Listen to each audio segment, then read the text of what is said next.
இன்று பாஸ்கா வாரம் புதன்கிழமை 17ஆம் தேதி.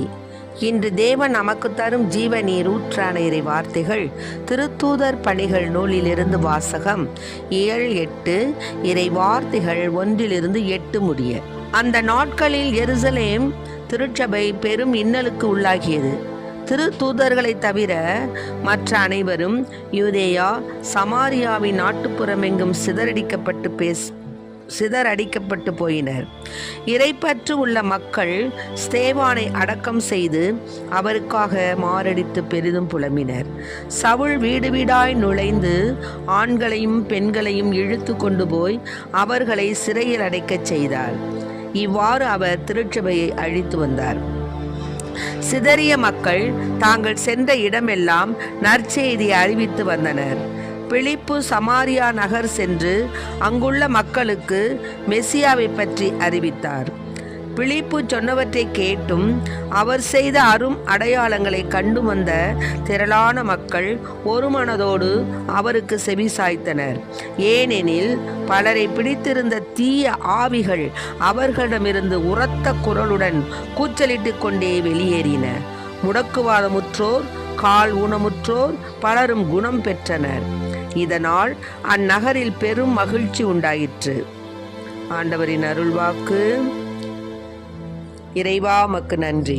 அதிசயங்கள் செய்கிறவர் நம் அருகில் இருக்கிறார். அற்புதங்கள் செய்கிறவர் என்றும் நமக்குள் வசிக்கிறார். அதிசயங்கள் செய்கிறவர் நம் அருகில் இருக்கிறார்.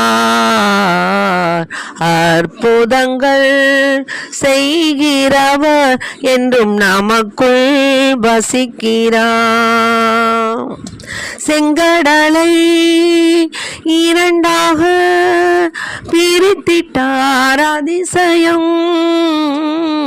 செங்கடலை இரண்டாக பிரித்திட்டார் அதிசயம்.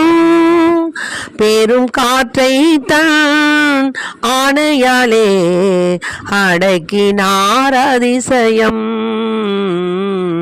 அதிசயங்கள் செய்கிறவர் நம் அருகில் இருக்கிறார். அற்புதங்கள் செய்கிறவர் என்றும் நமக்குள் வசிக்கிறார். என்றும் நமக்குள் வசிக்கிறார். இன்றைக்கு நம் தேவன் தரும் ஜீவ நீர் ஊற்றான இறை வார்த்தைகளை கேட்டோம். அதாவது ஸ்தேவான் மீது கல் எறிந்து கொன்றார்கள்.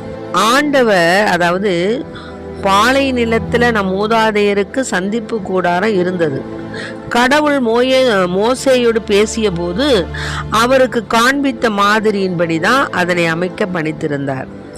பின்பு நம் மூதாதையர் தங்கள் முன்பாக கடவுள் விரட்டி அடித்த வேற்றினத்தாரின் நாடுகளை யோசுவாவின் தலைமையில் கைப்பற்றிய போது அவர்கள் தங்கள் தந்தையரிடமிருந்து பெற்றிருந்த அந்த கூடாரத்தையும் கொண்டு வந்தாங்க. தாவீது காலம் வரை அந்த கூடாரம் அங்கேயே இருந்தது. தாவீது கடவுளின் அருளை பெற்றிருந்தார். அதனாலதான் அவர் யாக்கோபின் வீட்டார் வழிபட கடவுளுக்கு ஒரு உறைவிடம் அமைக்க விரும்பி அவரை வேண்டிக் கொண்டார். ஆனால் கடவுளுக்கு கோவில் கட்டி எழுப்பியவர் சாலமோனே. உன்னத கடவுள் மனிதர் கையால் கட்டிய இல்லங்களில் குடியிருப்பதில்லை என்று இறைவாக்கினர் கூறியது போல, விண்ணகம் என் அரியணை, மண்ணகம் என் கால்மனை. அந்த மாதிரி இருக்கும் பொழுது எத்தகைய கோயிலை நீங்கள் எனக்காக கட்ட இருக்கிறீர்கள்? எத்தகைய இடத்தில் நான் ஓய்வு எடுப்பேன்? இவை அனைத்தையும் என் கைகள் தான் உண்டாக்கின அப்படின்னு ஆண்டவர் சொல்றார். அதனால தான் இந்த திமிர் பிடித்தவர்களே, இறைவார்த்தை கேட்க மறுக்கும் செவியை ஏற்க மறுக்கும் உள்ளம் கொண்டவர்களே, உங்களுடைய மூதாதையரை போல நீங்களும் என்ன பண்றீங்க? தூய ஆவியாரை எப்பவும் எதிர்க்கிறீங்க. எந்த இறைவாக்கினரை தான் நீங்கள் மூதாதையர், உங்களுடைய மூதாதையர் துன்புறுத்தாமல் இருந்தாங்க? நேர்மையாளருடைய வருகையை முன்னறிவித்தோரையும் அவர்கள் கொலை செய்தார்கள். அது மாதிரி தானே ஒவ்வொரு காலகட்டத்திலையும் ஒவ்வொரு இறைவாக்கினர்களும் கொல்லப்பட்டார்கள். ஆமென். இறைவனுடைய அந்த வருகையை முன்னறிவித்த ஸ்நாபக அருளப்புறம் என்ன செஞ்சாங்க? கொண்டாங்க. ஆக இப்போ நீங்கள் இயேசுவை காட்டி கொடுத்து என்ன பண்ணிட்டீங்க? அவரையும் கொன்னுட்டீங்க. அதனால கடவுள் தூதர்கள் வழியாய் தரப்பட்ட திருச்சட்டத்தை நீங்கள் பெற்றிருந்தோம், அதனை நீங்கள் கடைபிடிக்கலை. ஆமென். இவ்வாறு தான் நாம் அதாவது உயிரை கொலை செய்வது தான் கொலை என்று கிடையாது. நம் நாவினால் ஒவ்வொருவரையும் நம்ம என்ன செய்கிறோம்? காயப்படுத்துகிறோம். நம்முடைய சிந்தனையால் ஒவ்வொருவரையும் கொலை செய்கிறோம். நம்முடைய செயல்களினால் ஒவ்வொருவரையும் நம்ம கொலை செய்கிறோம். எத்தனையோ உயிரை எடுப்பது தான் கொலை என்று கிடையாது. நம் நாவினால் பேசக்கூடிய வார்த்தைகளும் கொலைக்கு சமந்தான். அதான் அதுபோல அந்த இறைவனை நீங்கள் கொண்டுட்டு என்ன பண்ணீங்க? மூதாதையர்கள் ஒவ்வொருவரையும், அதாவது உங்களுடைய மூதாதையர்கள் இறைவாக்கு சொன்னவங்களையெல்லாம் கொண்டாங்க. அதனால் இப்போது இந்த மாதிரி செஞ்சிட்டிங்களேன்னு சொல்லும் பொழுது இவற்றை கேட்ட உடனே உள்ளம் கொதிச்சு போய் நரன்னு பல்ல கடிச்சுக்கிட்டு ஸ்தேவான் மீது என்ன பண்ணீங்க? அவர் கோஷமாக இருக்கிறாங்க. ஆனால் அவர் தூய ஆவின் வல்லமையை நிறைவாய் பெற்று வானத்தை நோக்கினார். அப்போது கடவுளுடைய மாட்சி அவருடைய வலப்பக்கத்தில் இயேசு நிற்பதை பார்த்தார். இதோ வானம் திறந்திருக்கிறத பார்க்குறார். மானிட மகன் கடவுளது வலப்பக்கத்தில் நிற்பதையும் பார்க்கிறார் அப்படின்னு சொன்னார். உடனே அவங்களால என்ன செய்ய முடியல, அப்படியே செவிகள் அடைத்து கொண்டு அந்த மாதிரி அவர் சொல்கிற வார்த்தையெல்லாம் அவங்களுக்கு காரச்சாரமாக அப்படியே நெருப்பள்ளி காதில் ஊற்றுற மாதிரி இருக்குது. ஏன்னா அவங்க அந்த தீய அழகையினுடைய அந்த ஆவேசம், அந்த பொறாமை, அந்த மேட்டிமை, தான் என்ற அகந்தையில் அவங்க இருக்கிறாங்க. ஆனால் அவர்கள் தங்கள் செவிகளை அடைத்து கொண்டு பெரும் கூச்சலிட்டு ஒருமிக்க அவர் மேல் பாய்ந்தார்கள். நகரத்திற்கு வெளியே அவரை இழுத்துக்கிட்டு போய் பாருங்க, எப்படி இருந்திருக்கும்.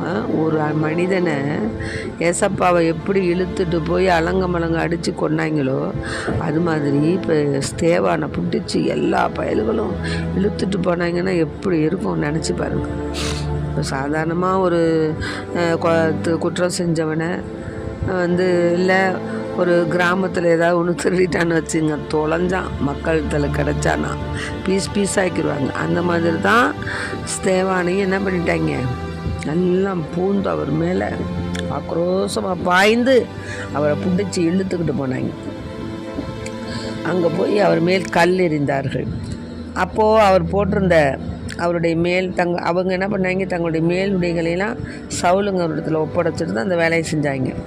அப்படி கல் எறிந்த போது அவர், ஆண்டவராகிய இயேசுவே எனது ஆவியை ஏற்றுக்கொள்ளும் என்று வேண்டினார். வேற ஒன்றும் சொல்லலை. ஆண்டவரே என்னுடைய ஆவியை ஏற்றுக்கொள்ளும். ஏன்னா அவர் தான் கண் பார்த்துட்டாரு. வலப்பக்கத்தில் கடவுளுடைய மாட்சியை பார்க்குறாரு, வலப்பக்கத்தில் வானம் திறந்திருக்கிறதையும் இயேசு நிற்பதையும் பார்க்குறாரு. ஆமாம், மானிட மகன் கடவுளது வலப்பக்கத்தில் நிற்பதை பார்க்கிறார். சந்தோஷமாக நான் ஆண்டவரே நான் உங்களிடத்துல வாரேன்னு சொல்லிட்டு இந்த ஈன பிறவிகள் செய்ததெல்லாம் அவர் பொருள்படுத்தலை. கடைசியாக பாருங்கள் என்ன சொல்கிறார் பாருங்க, இயேசுவே எனது ஆவியை ஏற்றுக்கொள்ளுன்னு சொன்னார். அப்புறம் பாருங்கள், இதுதான் கிளைமாக்ஸ். ஆண்டவரே இந்த பாவத்தை இவர்கள் மேல் சுமத்தாதேயும் என்று சொல்லி வைத்தார். ஏசப்பா சொன்னது போல இந்த பாவத்தை இவர்கள் மேல் சுமத்தாதையும் சொல்லிவிட்டார். ஆக இதுக்கெல்லாம் சாட்சியாக கொலை செய்வதற்கு சவுலும் உடன்பட்டிருந்தார். பார்த்தீங்களா? அது மாதிரி தான் நிறையா பேர் இப்போது நல்ல காரியம் செய்வதற்கும் சரி, கெட்ட காரியம் செய்வதற்கும் சரி, நான் கெட்ட காரியங்கள் செய்வதற்கு தான் முதல்ல நிற்கிறாங்க. நல்ல காரியம் செய்வதற்கெல்லாம் சொற்ப பேர் தான். ஆனால் அதே தீய காரியங்கள் செய்வதற்கு நிறையா பேர் இருக்காங்க. சவுலும் இதுக்கு உடன்பட்டிருக்கார். பிறகுதான் அவர் சவுல் மனமாற்றம் பெற்றவராய் ஏசப்பாவுக்கு சாட்சிய மகனாக உயிர் விட்டார். ஆனால் அதுபோல தான் நாமும் அநேக முறை இறைவனுக்கு விரோதமான காரியங்களை செய்கிறோம். இந்த மிருகங்கள் எப்படி ஸ்தேவான் மீது பாய்ந்து கொன்றதோ அதுபோல் நாமும் அநேக பாவங்களால் அநேகரை காயப்படுத்தியிருக்கிறோம், அநேகருக்கு துரோகம் செஞ்சுருக்கிறோம், அநேகருக்கு நாம் மன்னிக்க முடியாத குற்றங்களை செஞ்சுருக்கிறோம். இவற்றையெல்லாம் நினைத்து பார்த்து இனி ஒரு பொழுதும் இறைவனுக்கு இப்படிப்பட்ட பாவங்களை செய்வதில் நின்று உறுதியான மனதுடனே பிரதிக்கினை செய்வோம். ஆமேன்.